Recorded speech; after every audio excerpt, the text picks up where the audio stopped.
Bagi kalian yang mendengar kata penjara, mungkin bukan lagi sebuah tempat yang asing untuk kita ketahui. Namun bagaimana dengan penjara bawah tanah?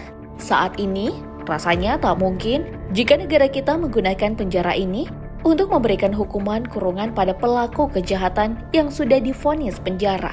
Namun meski tak lagi digunakan, bukan berarti di Indonesia tak ada penjara bawah tanah seperti yang sering kita lihat di film-film. Bahkan, penjara yang ada di Indonesia ini terkenal sangat menyeramkan dan mengerikan. Mau tahu penjara bawah tanah terseram yang ada di Indonesia? Mari kita bongkar.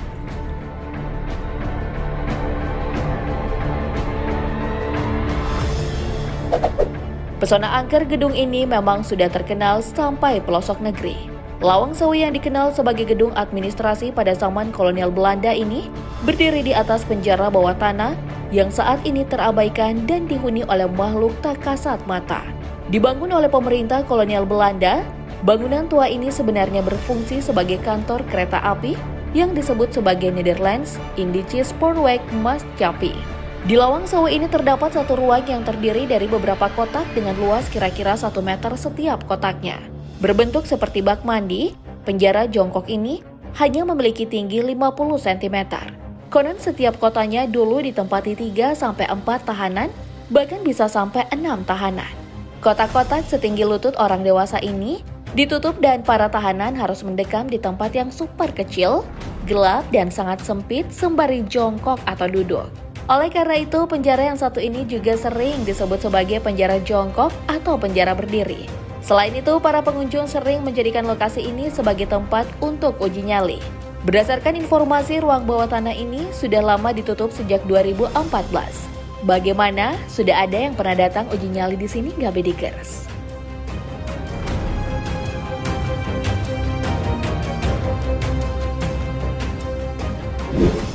Berikutnya ada Museum Fathahillah Jakarta. Terletak di Kota Tua Jakarta, Museum Fathahillah menjadi saksi bisu kejamnya para penjajah Belanda. Sementara bagian atasnya digunakan sebagai kantor dan ruang pengadilan, bagian bawah tanah museum ini adalah penjara. Secara khusus, penjara bawah tanah Museum Fathahillah lebih sering digunakan untuk menahan tokoh-tokoh yang menentang pemerintahan kolonial. Tercatat bahwa ada sejumlah pahlawan yang pernah mendekam di penjara Fathahillah ini. Di antaranya adalah Untung Suropati, Katnyakdin, dan Pangeran Diponegoro. Dalam ruangan bawah tanahnya ada sekitar 500 orang tahanan. Terlebih lagi atapnya begitu rendah. Siapapun yang masuk harus menunduk. Para tahanan pun berdesak-desakan, dibiarkan mati kelaparan. Atau bahkan disiksa hingga mati di dalamnya. Bahkan di Bedikers, menurut cerita yang tersebar, tempat ini dulunya juga dijadikan sebagai lokasi hukum gantung bagi ribuan warga suku Tionghoa serta pemberontak Belanda. Di Museum Fathahillah juga terdapat batu-batu besar bulat berantai yang digunakan sebagai borgol untuk para tahanan.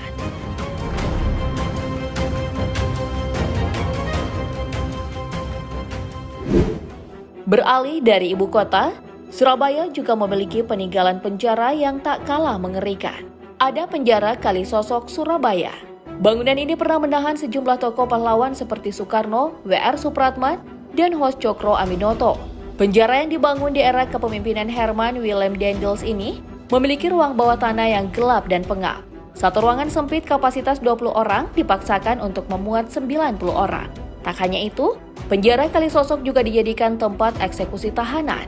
Namun sayang sekali, bangunan yang seharusnya menjadi cagar budaya kini tak terurus dan bahkan beralih fungsi menjadi tempat kos. Apa kalian tertarik untuk tinggal di sana, Bedikers?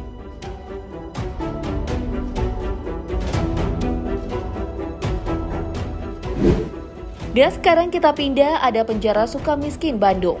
Dibangun pada tahun 1918 oleh Wolf Shoemaker, penjara Sukamiskin ini ternyata pernah digunakan sebagai penjara di zaman pemerintah kolonial Belanda.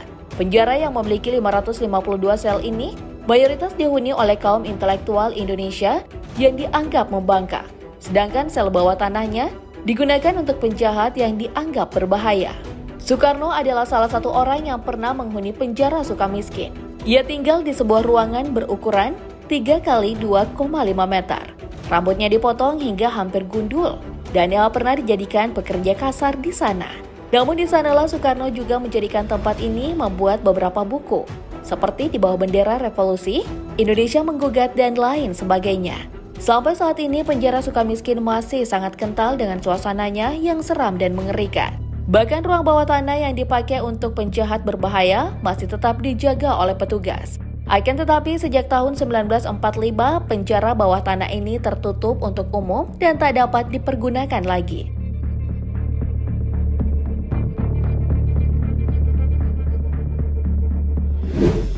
Selanjutnya ada Benteng Pandem Cilacap. Bangunan dengan nama asli Kusbaterij of de Lentong de Cilacap ini dulunya dijadikan sebagai alat pertahanan Belanda saat menghadapi sekutu dan pemberontakan bangsa Indonesia. Di sekeliling Benteng Pandem terdapat parit yang disebut-sebut diisi oleh buaya.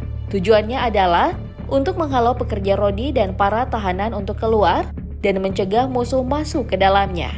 Para sipir tahanan di Benteng Pandem pun terkenal tak memiliki ampun. Mereka tak ragu menghabisi nyawa para pekerja rodi yang melawan atau sudah tak produktif lagi. Nasib yang sama juga dialami oleh para tawanan yang dikurung di sel bawah tanahnya. Jasad-jasad mereka kemudian dibuang ke dalam sumur yang ada di Benteng Pandem ini. Penjara yang satu ini mungkin tak seperti penjara lainnya.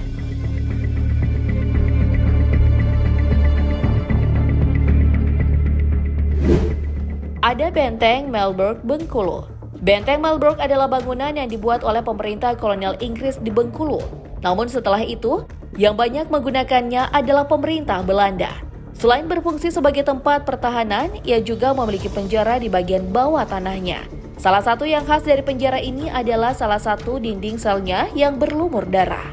Dulu memang ada salah satu tahanan yang menulisi selnya dengan darah sebagai bentuk protes terhadap pemerintahan Belanda. Tak hanya menuliskan keluh kesahnya, ia juga menggambar sebuah arah mata angin di sana. Hingga saat ini tak ada yang tahu apa arti gambar tersebut. Coba kalian lihat, siapa tahu pedikers ada yang bisa mecahin arti dari gambarnya.